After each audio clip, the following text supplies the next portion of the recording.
जी अस्सलाम वालेकुम। आज हम मज़ीद कुछ क्वेश्चंस करेंगे प्रॉबिलिटी से रिलेटेड और कंडीशनल प्रॉबिलिटी से रिलेटेड।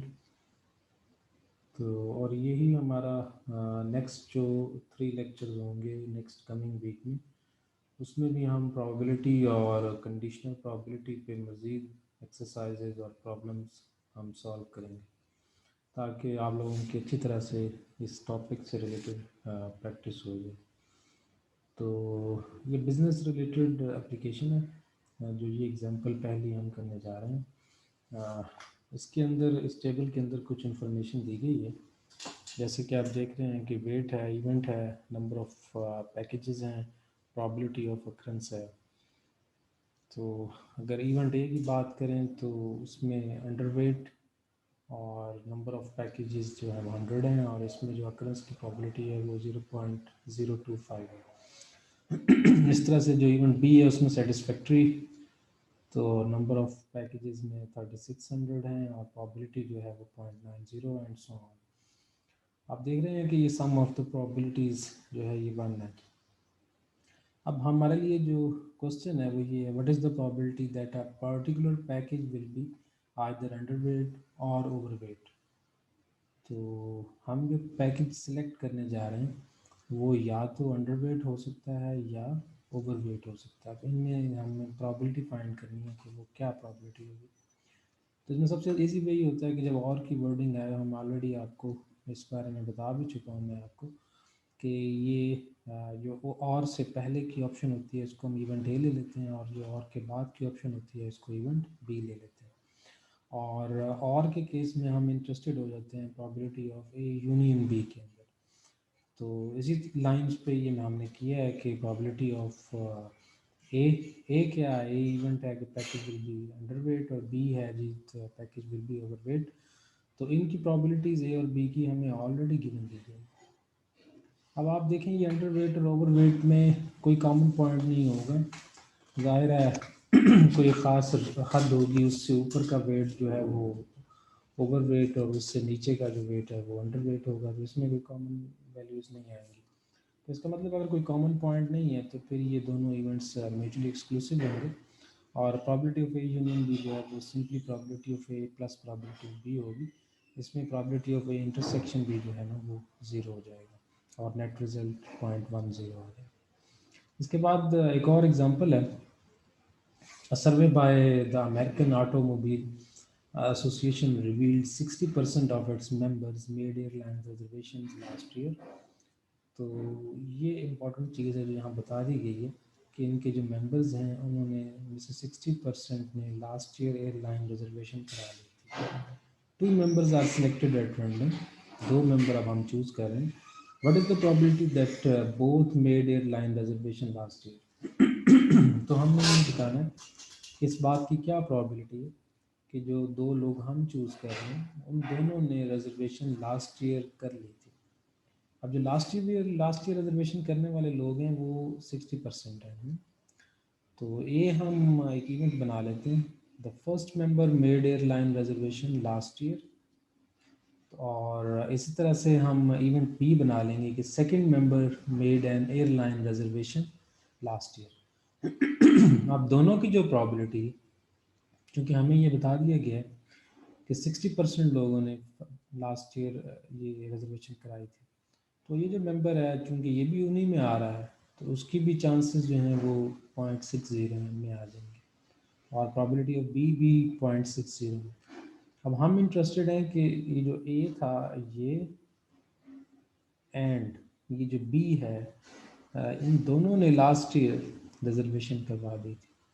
तो इसका मतलब ये हुआ कि अगर ये दोनों की रिजर्वेशन लास्ट ईयर हुई है तो प्रॉबिलिटी ऑफ इंटरसेक्शन बी में हम इंटरेस्टेड हैं। तो this is actually equals to probability of A probability of B. कब भी ऐसा हो सकता है अगर ए और बी इंडिपेंडेंट इवेंट्स।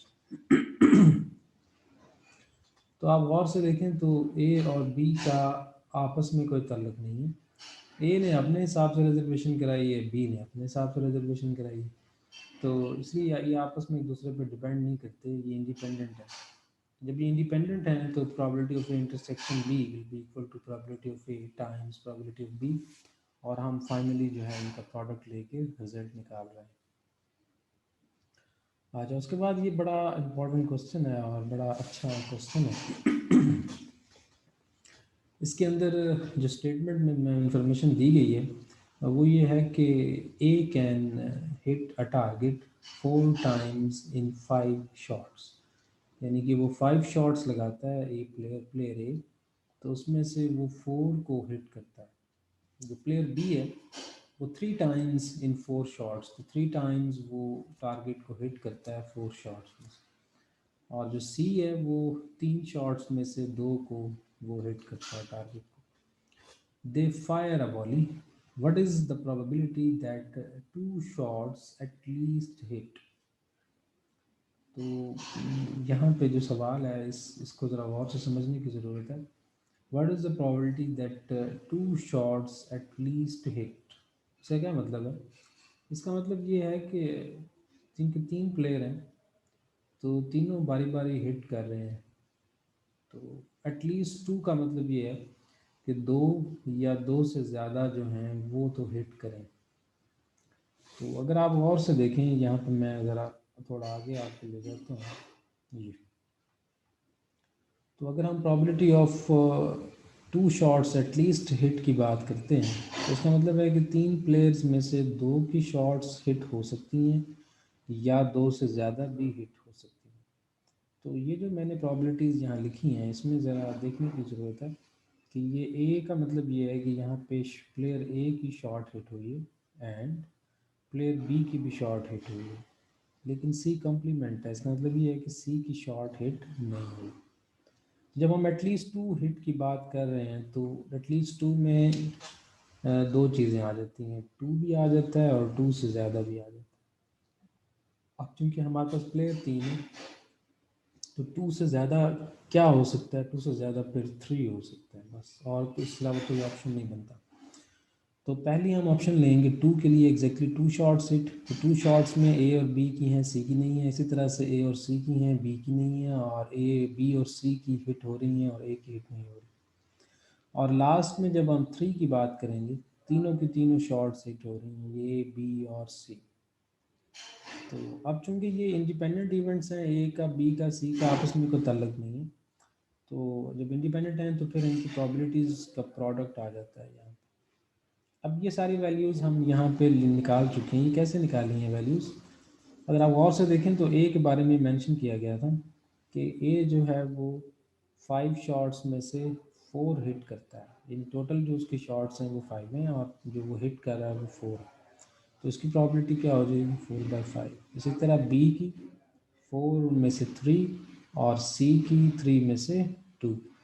तो अब इनकी अगर हम कॉम्प्लीमेंट की प्रॉबिलिटीज़ निकालना चाहते हैं तो वो 1 माइनस प्रॉबिलिटी ऑफ ए, तो वो भी हम इस तरह से निकाल सकते हैं। तो ये सारी values, probability of A, probability of A complement, probability of B, probability of B complement, probability of C, probability of C complement, ये सारी वैल्यूज़ हम अपने इस रिज़ल्ट में यहाँ पे सब्स्टिट्यूट कर देते हैं और हमारा जो है वो यहाँ पे फाइनल रिज़ल्ट आ जाता है। तो ये कुछ क्वेश्चंस एक्सरसाइजेस के आगे भी मज़ीद में भी हम 3 लेक्चर्स में इसी तरह से कुछ छोटे छोटे एग्जांपल्स जो हैं वो करते चले जाएंगे। तो नेक्स्ट वीक में हम अपना इस टारगेट को, जो प्रॉबिलिटी और कंडीशनल प्रॉबिलिटी के प्रॉब्लम्स हैं, उसको हम वाइंड अप कर लेंगे।